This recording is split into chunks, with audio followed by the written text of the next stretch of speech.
Hello നമസ്കാരം. Study സ്റ്റുഡിയോയിലേക്ക് എല്ലാവർക്കും സ്വാഗതം.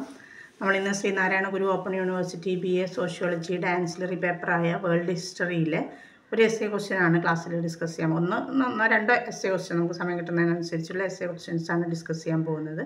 അപ്പോൾ ക്ലാസ്സിലേക്ക് പോകുന്നതിന് മുമ്പ് നിങ്ങൾ എൻ്റെ ഈ ചാനൽ ആദ്യമായിട്ടാണ് കാണുന്നതെങ്കിൽ സബ്സ്ക്രൈബ് ചെയ്യുക, ഷെയർ ചെയ്യുക, നിങ്ങളുടെ കമൻറ്റുകൾ എഴുതി അറിയിക്കുക. ഓക്കെ. പിന്നെ അപ്പോൾ മുന്നേ പറഞ്ഞ പോലെ തന്നെ നോട്ട്സ് ഉണ്ട്. നോട്ട്സ് മലയാളത്തിൽ നോട്ട്സ് ഉണ്ട്. ഹെഡിങ്ങുകൾ ഇംഗ്ലീഷിൽ കൊടുത്തുകൊണ്ടുള്ള വേൾഡ് ഹിസ്റ്ററി, EVS, അതുപോലെ തന്നെ സോഷ്യോളജിയിലൊക്കെ നോട്ട്സുകളുണ്ട്. ആവശ്യമുള്ളവർ ഇതിന് മുന്നേ ഉള്ള വീഡിയോകളിൽ എൻ്റെ ഫോൺ നമ്പർ കൊടുത്തിരുന്നു. നമ്പറിൽ വാട്സപ്പിൽ വരിക. ഓക്കെ, ക്ലാസ്സിലേക്ക് പോകാം. അപ്പോൾ ഇതിൽ ആറാമത്തെ ബ്ലോക്ക് എന്ന് പറഞ്ഞാൽ അത്രത്തോളം ക്വസ്റ്റ്യൻ വരുന്നൊരു ബ്ലോക്കാണ്. അതിൽ നിന്ന് വരാൻ സാധ്യതയുള്ള ക്വസ്റ്റ്യൻസാണ് പറയുന്നത് കേട്ടോ.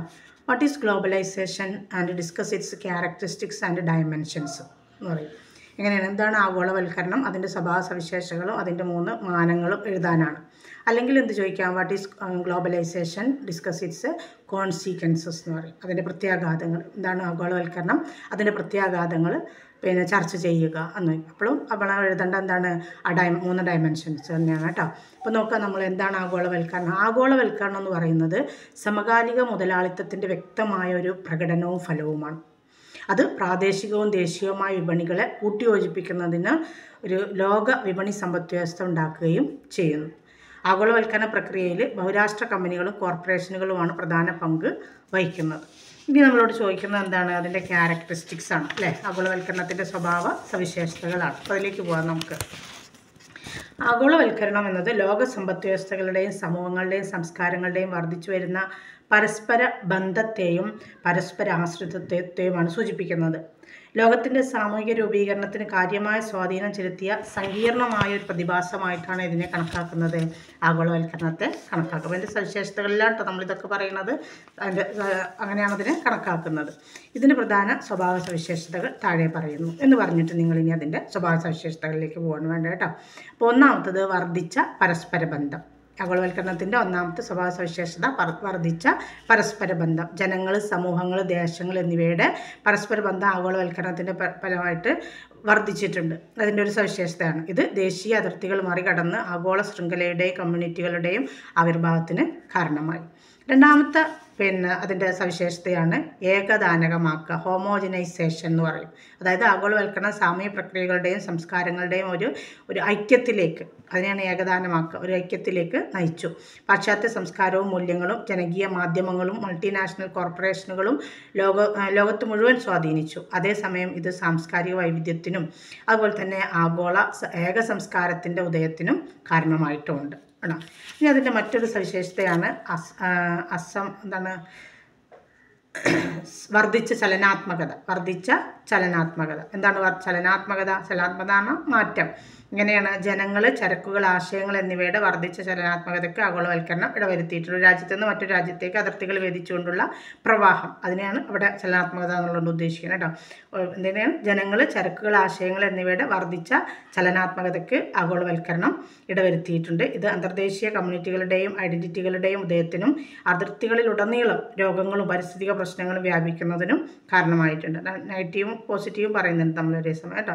ഇനി നാലാമത്തൊരു സവിശേഷതയാണ് അസമമായ വികസനം, തുല്യമല്ലാത്ത വികസനം. ചില രാജ്യങ്ങൾ അതീവ സമ്പന്നമാകുന്നതിനും ചില രാജ്യങ്ങളുടെ സാമ്പത്തിക തകർച്ചയ്ക്കും എന്ത് കാരണമായിട്ടുണ്ട്, ആഗോളവൽക്കരണം കാരണമായിട്ടുണ്ട്. ഇതിൽ സമ്പന്ന വ്യക്തികൾ കൂടുതൽ ലാഭം ഉണ്ടാക്കി അത് സാമ്പത്തിക അസമത്വത്തിന് ഇടവരുത്തി.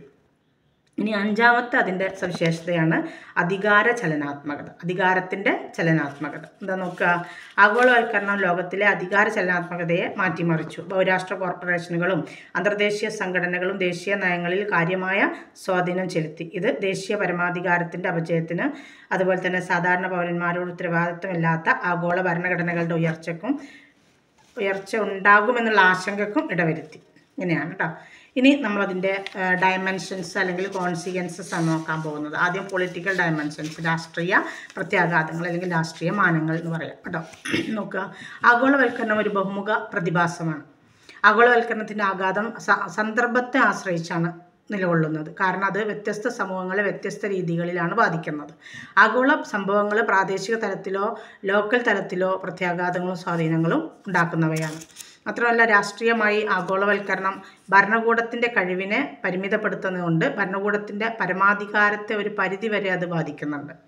പൗരന്മാരുടെ സാമ്പത്തികവും സാമൂഹികമായ ക്ഷേമത്തിനു വേണ്ടി പ്രവർത്തിക്കണമെന്ന് കരുതിയിരുന്ന രാഷ്ട്രം ക്രമസമാധാനത്തിൻ്റെയും ദേശീയതയുടെയും കേവലം പ്രവർത്തകരായി, അതായത് അതിൻ്റെ മാത്രം പ്രവർത്തകരായിട്ട് മാറുന്നതിലേക്ക്, ചുരുങ്ങുന്നതിലേക്ക് ആഗോളവൽക്കരണം ഇടവരുത്തിയിട്ടുണ്ട്. ഭരണകൂടം വെല്ലുവിളിക്കപ്പെടാതെ തുടരുകയും അതിൻ്റെ ഏറ്റവും പ്രധാനപ്പെട്ട രാഷ്ട്രീയ അസ്തിത്വം നിലനിർത്തുകയും ചെയ്യുന്നുണ്ടെങ്കിലും അത് ബോധപൂർവം പിന്മാറുകയാണ് പലപ്പോഴും ചെയ്യാറ്. ഭരണകൂടം ആഗോളവൽക്കരണവും രാഷ്ട്ര കമ്പനികളൊക്കെ കുത്തക സ്ഥാപിച്ചു വരുമ്പോൾ പിന്നെ അവിടെ ഭരണകൂടങ്ങളുടെ പ്രവൃത്തികൾക്ക് വലിയ പ്രസക്തിയൊക്കെ ഇല്ലാതെ ആവുകയാണ് ചെയ്യുന്നത്. അത് ആഗ്രഹിക്കുന്ന ചില മേഖലകളിൽ മാത്രമായിട്ട് ഒതുങ്ങിക്കൂടും. ഭരണകൂടം. മാത്രവുമല്ല, ഭരണകൂടത്തിൻ്റെ പ്രധാന ശ്രദ്ധ ഇപ്പോൾ വിപണിയിൽ കേന്ദ്രീകരിച്ചിരിക്കുകയാണ്. ബഹുരാഷ്ട്ര കമ്പനികൾ സർക്കാരുകളുടെ തീരുമാനങ്ങളെ വളരെ ഒരു അങ്ങേയറ്റം സ്വാധീനിക്കുന്നുമുണ്ട്.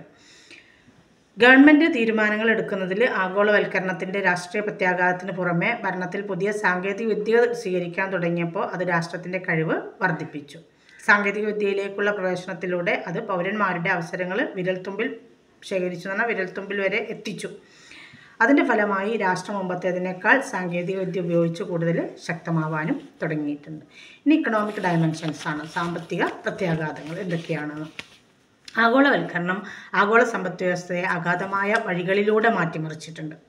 അത് വ്യാപാരത്തിനും നിക്ഷേപത്തിനും പുതിയ അവസരങ്ങൾ കൊണ്ടുവന്നു. മത്സരം വർദ്ധിപ്പിക്കുകയും സാങ്കേതികവിദ്യയുടെ നവീകരണത്തിൻ്റെയും വ്യാപനത്തിന് സൗകര്യം ഒരുക്കുകയും ചെയ്തു. എങ്കിലും ആഗോളവൽക്കരണം സമ്പത്തിൻ്റെയും അധികാരത്തിൻ്റെയും കേന്ദ്രീകരണത്തിനും തൊഴിൽ നിലവാര തകർച്ചയ്ക്കും ചില മേഖലകളിലെ തൊഴിലാളികളുടെ കുടിയിറക്കത്തിനും കാരണമായിട്ടുണ്ട്. സാമ്പത്തിക ആഗോളവൽക്കരണം എന്നത് വിവിധ രാജ്യങ്ങൾക്കിടയിലുള്ള ലോകത്തിലെ പ്രധാന സാമ്പത്തിക പ്രവർത്തനങ്ങളെ സൂചിപ്പിക്കുന്ന ഒരു പദമാണ്. ആഗോള സാമ്പത്തിക നയങ്ങൾ രൂപപ്പെടുത്തുന്നതിൽ WTO, IMF പോലെയുള്ള അന്താരാഷ്ട്ര സംഘടനകൾ നിർണായകമായ പങ്ക് വഹിക്കുന്നുണ്ട്. സാമ്പത്തിക ആഗോളവൽക്കരണം പ്രബല രാജ്യങ്ങളെ നിർബന്ധിതമായി സ്വാധീനിക്കുന്നുണ്ട്. നേട്ടമുണ്ടാക്കുന്നവരെയും നഷ്ടപ്പെടുന്നവരെയും അത് ബാധിക്കും. അതായത് ആഗോളവൽക്കരണത്തിലൂടെ നേട്ടം ഉണ്ടാകുന്നവർക്കും അതിൻ്റെ സ്വാധീനമുണ്ട്, നഷ്ടപ്പെടുന്നവർക്കും അതിൻ്റെ സ്വാധീനം എന്തായാലും ഉണ്ടാവും. ആഗോളവൽക്കരണ ഇറക്കുമതി നിയന്ത്രണങ്ങളും മൂലധന പ്രവാഹങ്ങളെ പരിമിതികളും കുറച്ചു. വികസ്വര രാജ്യങ്ങളിലെ നിക്ഷേപം നടത്താൻ സമ്പന്ന രാജ്യങ്ങളെ അത് അനുവദിച്ചു. അവിടങ്ങളിൽ അവർ ഉയർന്ന ആദായം പ്രതീക്ഷിക്കുകയും ചെയ്തു. ആഗോളവൽക്കരണം വഴി അന്താരാഷ്ട്ര അതിർത്തികളിലൂടെയുള്ള ആശയവിനിമയം സുഗമമായി. ഇൻ്റർനെറ്റിൻ്റെയും കമ്പ്യൂട്ടറുമായി ബന്ധപ്പെട്ട സേവനങ്ങളുടെയൊക്കെ വളർച്ച ഇത് വളരെയധികം വികസിപ്പിച്ചു. എങ്കിലും ആഗോളവൽക്കരണത്തിൻ്റെ ഫലമായി ലോകമെമ്പാടുമുള്ള ആളുകൾ കുടിയേറ്റം അതേ അളവിൽ തന്നെ വർദ്ധിച്ചിട്ടില്ല. എന്ന് പറഞ്ഞാൽ ആഗോളവൽക്കരണം ഉണ്ടായതുകൊണ്ട് എന്ത് ചെയ്തിട്ടില്ല, വലിയ തോതിൽ കുടിയേറ്റമൊന്നും ഉണ്ടായിട്ടില്ല. വിദേശ പൗരന്മാർ അവരുടെ സ്വന്തം താമസക്കാരുടെ ജോലികൾ തടയാൻ വേണ്ടിയിട്ട്, അതായത് ഇപ്പോൾ നമ്മൾ ഗൾഫിലൊക്കെ അവിടുത്തെ ആൾക്കാരുടെ ജോലിയിൽ ആക്കണമെന്ന് പറഞ്ഞാൽ നമ്മളെ ആൾക്കാരൊക്കെ അങ്ങനെ കയറ്റി അയക്കുന്നില്ല. അതിന് വേണ്ടിയിട്ട് ചില വിസ ചട്ടങ്ങൾ അവർ പുതുക്കി നിശ്ചയിച്ചു. ആഗോളവൽക്കരണത്തിൻ്റെ പ്രത്യാഘാതങ്ങൾ സാർവത്രികമായിട്ട് സാധാരണമല്ല. കാരണം വ്യത്യസ്ത ഫലങ്ങൾ സർക്കാരുകളുടെ സാമ്പത്തിക നയങ്ങളാൽ സ്വാധീനിക്കപ്പെടും. അതായത് സർക്കാരുകൾ എങ്ങനെയാണോ അതിനോട് സ്വാധീനിക്കുന്നത്, അതിനെ പിന്തുടരുന്നത്, അതിനനുസരിച്ചിരിക്കും ഇതിൻ്റെ സ്വാധീനം, ആഗോളവൽക്കരണത്തിൻ്റെ സ്വാധീനം. പിന്നെ ഇനി നമുക്കതിൻ്റെ കൾച്ചറൽ ഡയമെൻഷൻസ് ആണ് ആഗോളവൽക്കരണത്തിൻ്റെ. സാംസ്കാരിക മാനങ്ങൾ നോക്കുക. രാഷ്ട്രീയ സാമ്പത്തിക മേഖലകൾക്ക് പുറമെ ആഗോളവൽക്കരണം നമ്മുടെ സാംസ്കാരിക ജീവിതത്തെയും സ്വാധീനിച്ചിട്ടുണ്ട്. നമ്മുടെ ചിന്തകൾ, ഭക്ഷണ രീതികൾ, വസ്ത്രധാരണ മുൻഗണനകൾ എന്നിവ ഇത് ആഗോളവൽക്കരണം നിർണ്ണയിക്കും. ഇത് മറ്റുള്ളവരുടെ മേൽ ആധിപത്യ സംസ്കാരം അടിച്ചേൽപ്പിക്കുന്നതിലേക്ക് നയിക്കുമെന്നാണ് വിമർശകർ പറയുന്നത്. പാശ്ചാത്യ സംസ്കാരത്തിൻ്റെ പ്രത്യേക അവകാശങ്ങളും ദരിദ്ര സമൂഹങ്ങളുടെ മേലുള്ള ആധിപത്യവും ഭക്ഷണ വസ്ത്രധാരണ രീതികളുടെ നിലവാരത്തിൽ നമുക്ക് വ്യക്തമായിട്ട് കാണാൻ കഴിയും. ഇപ്പോൾ നമ്മൾ തന്നെ നോക്കിയാൽ നിങ്ങൾ ജീൻസ് പാൻറ്റ് അമേരിക്കൻ സംസ്കാരം അല്ലേ, ബർത്ത്ഡേ ആഘോഷം, ഇതൊക്കെ പാശ്ചാത്യ സംസ്കാരം. ഇതൊക്കെ നമ്മുടെ നാട്ടിൽ ഇപ്പോൾ നമ്മുടെ നാട്ടിലെ സംഭവങ്ങൾ പോലെ നടപ്പാക്കുന്നതുകൊണ്ട് ഫലമായിട്ടാണ് ഈ ആഗോളവൽക്കരണത്തിൻ്റെയൊക്കെ ചെറിയൊരു ഉദാഹരണം പറഞ്ഞു കേട്ടോ. ആഗോളവൽക്കരണത്തിൻ്റെ ഫലമായിട്ടാണ് ഇപ്പോൾ ഈ ശീലങ്ങളോടുള്ള, അതായത് നമ്മുടെ വിദേശികളുടെ അല്ലെങ്കിൽ പാശ്ചാത്യരുടെ ശീലങ്ങളോട് നമ്മളെ സമ്പർക്കം ആളുകൾ തിരഞ്ഞെടുപ്പുകൾ വർദ്ധിപ്പിക്കുകയും ചിലപ്പോൾ ഏകപക്ഷീയമായ അടിച്ചേൽപ്പിക്കലിന് പകരം സാംസ്കാരിക വിനിമയത്തിൽ കലാശിക്കുകയും ചെയ്യുന്നു എന്നാണ് വിമർശകർ പറയുന്നത്. ആഗോളവൽക്കരണത്തിൻ്റെ ഫലത്തെ പിന്തുണയ്ക്കുന്ന മറ്റൊരു വാദം സാംസ്കാരിക വൈവിധ്യവൽക്കരണം എന്നറിയപ്പെടുന്ന ഒരു പ്രക്രിയയിലൂടെ സാംസ്കാരിക വ്യത്യാസങ്ങളും വ്യതിരിക്തതകളും വർദ്ധിക്കുന്നതിൻ്റെ വിപരീത ഫലങ്ങളിലേക്കാണ് എത്തിക്കുക. സാംസ്കാരിക ഇടപെടലുകളിൽ അധികാര സന്തുലിതാവസ്ഥ നിലനിൽക്കുമെന്ന് അംഗീകരിക്കേണ്ടത് പ്രധാന വസ്തുതയാണ്. അതുപോലെ വിനിമയത്തിൽ ഉൾപ്പെടുന്ന എല്ലാ സംസ്കാരങ്ങളും ബാധിക്കപ്പെടാനും ഏതെങ്കിലും വിധത്തിൽ രൂപാന്തരപ്പെടാനും സാധ്യതയുണ്ട് എന്നാണ് ഇതിനെ എതിർക്കുന്ന ആളുകൾ പറയുന്നത്. അപ്പോൾ ഇത്രയാണ് നമുക്ക് ആഗോളവൽക്കരണത്തെക്കുറിച്ചുള്ള എസ്സേ ചോദിച്ചാൽ നമുക്ക് എഴുതാനുള്ളത്. ഇനി ഇതേ ബ്ലോക്കിൽ നിന്ന് തന്നെയുള്ള മറ്റൊരു എസ്സേ ക്വസ്റ്റ്യനാണ് what is liberalisation and explain its forms, അതിൻ്റെ വിവിധ രൂപങ്ങൾ നോക്കുക. അപ്പോൾ എന്താണ് ലിബറലൈസേഷൻ എന്ന് ചോദിച്ചാൽ ആൻസർ ലിബറലൈസേഷൻ എന്നാൽ ഉദാരവൽക്കരണം കേട്ടോ. എന്താണ് ഉദാരവൽക്കരണം, അതിൻ്റെ വിവിധ രൂപങ്ങൾ ചർച്ച ചെയ്യുക അല്ലെങ്കിൽ വിശദീകരിക്കുക എന്നൊക്കെയാണ് ക്വസ്റ്റ്യൻ വരിക. ആൻസർ ഉദാരവൽക്കരണം എന്നത് സാമ്പത്തിക, രാഷ്ട്രീയ, സാമൂഹിക മേഖലകളിൽ ഉൾപ്പെടെ സമൂഹത്തിൻ്റെ വിവിധ വശങ്ങളിൽ സർക്കാർ നിയന്ത്രണങ്ങൾ നീക്കുക ചെയ്യുകയോ അല്ലെങ്കിൽ അതിൽ അയവ് വരുത്തുകയോ ചെയ്യുന്നതിനാണ് എന്ത് പറയുക, ഉദാരവൽക്കരണം എന്ന് പറയുക. സർക്കാർ ഇടപെടൽ കുറയ്ക്കുക അല്ലെങ്കിൽ വ്യക്തി സ്വാതന്ത്ര്യം, സമത്വം, പിന്നെ എന്താ പറയുക, അവകാശ സംരക്ഷണം എന്നിവ പ്രോത്സാഹിപ്പിക്കുക എന്നതാണ് ഈ ഉദാരവൽക്കരണത്തിൻ്റെ പ്രധാന ലക്ഷ്യം. ഇനി നമ്മളോട് അതിന് ചോദിക്കുന്നത് എന്താണ്, ഫോംസ് ഓഫ് ലിബറലൈസേഷനാണ്, അതിൻ്റെ വിവിധ രൂപങ്ങളാണ്. ഇതിൻ്റെ ഉദാരവൽക്കരണത്തിൻ്റെ ലിബറലൈസേഷൻ്റെ വിവിധ രൂപങ്ങളാണ് നമ്മളോട് ചോദിക്കുന്നത്. അപ്പോൾ എന്തൊക്കെയാണ്? ഒന്നാമത്തത് ഇക്കണോമിക് ലിബറലൈസേഷനാണ്, സാമ്പത്തിക ഉദാരവൽക്കരണം. അപ്പോൾ അതിൻ്റെ ഒന്നാമത്തെ രൂപമാണ് എന്ത്, സാമ്പത്തിക ഉദാരവൽക്കരണം. അത് നോക്കുക എന്താണ്, സമ്പദ് വ്യവസ്ഥയുടെ മേൽ സർക്കാർ നിയന്ത്രണം കുറയ്ക്കുന്ന എന്താ പറയുക, ഉദാരവൽക്കരണത്തിൻ്റെ ഒരു പൊതു രൂപമാണ് സാമ്പത്തിക ഉദാരവൽക്കരണം എന്ന് പറയുന്നത്. അമേരിക്ക, ചൈന, ഇന്ത്യ തുടങ്ങിയ രാജ്യങ്ങളിൽ ഇത് നടപ്പിലാക്കിയിട്ടുണ്ട്. ഇത് വ്യാപാരം, വിദേശ നിക്ഷേപം, സാമ്പത്തിക വളർച്ച എന്നിവയിലേക്ക് നയിക്കും. ഇത് സാമ്പത്തിക ഉദാരവൽക്കരണം. എങ്കിലും ഇത് അസമത്വവും ചൂഷണവും പാരിസ്ഥിതിക തകർച്ചയൊക്കെ അതിൻ്റെ ഒപ്പം തന്നെ വർദ്ധിപ്പിക്കുകയും ചെയ്യുന്നുണ്ട്. പല രാജ്യങ്ങളും സ്വതന്ത്ര വ്യാപാരവും വിപണി മത്സരവും പ്രോത്സാഹിപ്പിക്കുന്ന നയങ്ങൾ സ്വീകരിക്കുന്നുണ്ട്. നവീകരണവും കാര്യക്ഷമതയും പ്രോത്സാഹിപ്പിക്കുന്നുണ്ട്. ഒപ്പം ഉൽപ്പാദനക്ഷമതയും സാമ്പത്തിക വളർച്ചയും വർദ്ധിക്കുന്നുമുണ്ട്. സാമ്പത്തിക ഉദാരവൽക്കരണം നികുതി കുറയ്ക്കുക, ബ്യൂറോക്രാറ്റിക് നടപടിക്രമങ്ങൾ ലളിതമാക്കുക എന്നിങ്ങനെയുള്ള ബിസിനസ്സുകളിലും വ്യവസായങ്ങളിലും സർക്കാർ ഏർപ്പെടുത്തുന്ന നിയന്ത്രണങ്ങൾ നീക്കം ചെയ്യുന്നത്.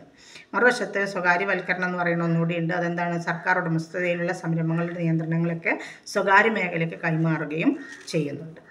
ഇനി പൊളിറ്റിക്കൽ ലിബറലൈസേഷനാണ്. ലിബറലൈസേഷൻ്റെ രാഷ്ട്രീയ വശം, രാഷ്ട്രീയ ഉദാരവൽക്കരണം. രാഷ്ട്രീയ ഉദാരവൽക്കരണത്തിൽ രാഷ്ട്രീയ സ്ഥാപനങ്ങളുടെ മേൽ സർക്കാർ നിയന്ത്രണം കുറയ്ക്കുന്നതും ജനാധിപത്യ പങ്കാളിത്തം വർദ്ധിപ്പിക്കുന്നതുമാണ് ഉൾപ്പെടുന്നത്. ഇപ്പോൾ മിഡിൽ ഈസ്റ്റിലെയും വടക്കേ ആഫ്രിക്കയിലെയും അറബ് വസന്തം, കിഴക്കൻ യൂറോപ്പിലെ സോവിയറ്റ് യൂണിയൻ്റെ തകർച്ച, ദക്ഷിണാഫ്രിക്കയിലെ വർണ്ണവിവേചനത്തിൻ്റെ അന്ത്യം തുടങ്ങിയ ജനാധിപത്യ പരിവർത്തനങ്ങളുമായി ഇത് ബന്ധപ്പെട്ടിരിക്കുന്നു.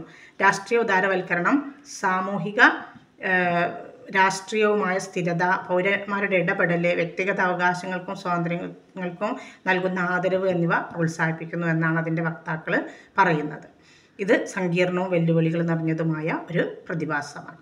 ഇനി അതിൻ്റെ ഇഫക്ട്സ് ഉണ്ട്, ലിബറലൈസേഷൻ്റെ ഇഫക്ട്സ്, അതും കൂടി നമുക്കതിന് കൂടെ വരുന്നതാണ് കേട്ടോ. നോക്കുക, സാമൂഹിക, സാമ്പത്തിക, രാഷ്ട്രീയ മേഖലകളിൽ വിവിധ തരത്തിലുള്ള ഫലങ്ങൾ ഉദാരവൽക്കരണം കൊണ്ട് ഉണ്ടായിട്ടുണ്ട്. അപ്പോൾ നമ്മൾ ആദ്യം പറയുന്നത് എക്കണോമിക് ഇഫക്ട്സ് ആണ്, സാമ്പത്തിക ഫലങ്ങൾ. സാമ്പത്തിക ഉദാരവൽക്കരണം വർദ്ധിച്ച മത്സരത്തിനും വിപണി കേന്ദ്രീകൃത നയങ്ങൾക്കും കാരണമായിട്ടുണ്ട്. സമ്പദ് വ്യവസ്ഥയുടെ വളർച്ചയ്ക്കും ആഗോള വ്യാപാരത്തിൻ്റെ വികാസത്തിനും സാമ്പത്തിക ഉദാരവൽക്കരണം കാരണമാകുന്നു. സമ്പദ് വ്യവസ്ഥ ഉദാരവൽക്കരിച്ച രാജ്യങ്ങൾ മെച്ചപ്പെട്ട ജീവിത നിലവാരം അനുഭവിക്കുന്ന രാജ്യങ്ങളാണ്. ഇതിന് ഉദാഹരണമാണ് ഇന്ത്യയും ചൈനയും. അതുപോലെ തന്നെ സാമ്പത്തിക ഉദാരവൽക്കരണത്തിന് പ്രതികൂലമായ ഫലങ്ങളും ഉണ്ട്. അപ്പോൾ ഏത് ഉദാരവൽക്കരണത്തിന് അനുകൂലവും പ്രതികൂല ഫലങ്ങളുണ്ട് കേട്ടോ. അപ്പോൾ എന്താണ് ഇനി സാമ്പത്തിക ഉദാരവൽക്കരണത്തിന് പ്രതികൂല ഫലങ്ങൾ? സാമ്പത്തിക ഉദാരവൽക്കരണം പ്രത്യേകിച്ചും വികസ്വര രാജ്യങ്ങളിൽ തൊഴിലാളികളെ ചൂഷണം ചെയ്യുന്നതിനും അവരുടെ അസമത്വം വർദ്ധിപ്പിക്കുന്നതിനും ജോലി സുരക്ഷിതത്വം കുറയുന്നതിനും ഇടവരുത്തിയിട്ടുണ്ട്. സമ്പത്ത് ചുരുക്കം ചില ആളുകളുടെ കൈകളിൽ കേന്ദ്രീകരിക്കുന്നതിനും അതുവഴി സാമ്പത്തിക അസമത്വത്തിനും അത് കാരണമാകും. ഇനി പൊളിറ്റിക്കൽ ഇഫക്ട്സ് ആണ് രണ്ടാമത്തത്. രാഷ്ട്രീയ ഉദാരവൽക്കരണം ജനാധിപത്യ തത്വങ്ങളുടെ വികാസത്തിനും പൗരസമൂഹത്തിൻ്റെ വളർച്ചയ്ക്കും കാരണമായിട്ടുണ്ട്. പല രാജ്യങ്ങളിലും ഉദാരവൽക്കരണം സ്വതന്ത്രവും നീതിയുക്തവുമായ തെരഞ്ഞെടുപ്പ്, സ്വതന്ത്ര മാധ്യമങ്ങൾ, നിയമവാഴ്ച തുടങ്ങിയ ജനാധിപത്യ സ്ഥാപനങ്ങൾ സ്ഥാപിക്കുന്നതിലേക്കും നയിച്ചിട്ടുണ്ട്. ഉദാരവൽക്കരണം ഏതാനും വ്യക്തികളിലോ ഗ്രൂപ്പുകളിലോ അധികാരം കേന്ദ്രീകരിക്കുന്നതിലേക്കും നയിച്ചു. ഇത് സ്വേച്ഛാധിപത്യത്തിനുള്ള ഒരു സാധ്യത ഉണ്ടാക്കി. അപ്പോൾ ചില സന്ദർഭങ്ങളിൽ ജനാധിപത്യ തത്വങ്ങളെ പ്രോത്സാഹിപ്പിക്കുന്നതിന് പകരം അധികാരം ഉറപ്പിക്കുന്നതിനുള്ള മാർഗങ്ങളിലാണ് ഉദാരവൽക്കരണം ഉപയോഗിക്കാറ്. ഇനി അതിൻ്റെ സോഷ്യൽ ഇഫക്ട്സ് ആണ്. സാമൂഹിക ഉദാരവൽക്കരണം. ഉദാരവൽക്കരണത്തിൻ്റെ സാമൂഹിക പ്രത്യാഘാതങ്ങളിൽ സമ്പന്നരും ദരിദ്രരും തമ്മിലുള്ള അന്തരം വർദ്ധിക്കുന്നതും സാംസ്കാരിക മാറ്റങ്ങളുമാണ് ഉൾപ്പെടുന്നത്. സമ്പത്ത് കുറച്ച് ആളുകളുടെ കൈകളിൽ കേന്ദ്രീകരിക്കപ്പെട്ടത് അസമത്വം വർദ്ധിപ്പിച്ചു. അത് സ്ത്രീകളെയും ന്യൂനപക്ഷങ്ങളെയും പാർശ്വവൽക്കരിക്കുക, അതായത് ഒറ്റപ്പെട്ട വിഭാഗങ്ങളാക്കി മാറ്റുന്നതിലേക്ക് നയിച്ചു. ഉദാരവൽക്കരണ നയങ്ങൾ പാശ്ചാത്യ ഉപഭോക്തൃ സംസ്കാരത്തിൻ്റെ വ്യാപനം പോലെയുള്ള സാംസ്കാരിക മാറ്റങ്ങൾക്കും ഇടവരുത്തിയിട്ടുണ്ട്. അതേസമയം പരമ്പരാഗത സാംസ്കാരിക ആചാരങ്ങളുടെയും മൂല്യങ്ങളുടെയും ശോഷണത്തിലേക്ക് അത് നയിച്ചിട്ടുണ്ട്, അതായത് അത് തകരുന്നതിലേക്കും ഇടവരുത്തിയിട്ടുണ്ട്. ഉദാരവൽക്കരണം മനുഷ്യാവകാശങ്ങളെയും ലിംഗസമത്വത്തിൻ്റെയും വ്യാപനത്തിലേക്ക് നയിച്ചു. പ്രത്യേകിച്ചും പരമ്പരാഗത പുരുഷാധിപത്യ മൂല്യങ്ങളിൽ ആധിപത്യം പുലർത്തുന്ന രാജ്യങ്ങളിലാണ് ഇത്തരത്തിലുള്ള മാറ്റങ്ങൾ അത് ഉണ്ടാക്കിയിട്ടുള്ളത്.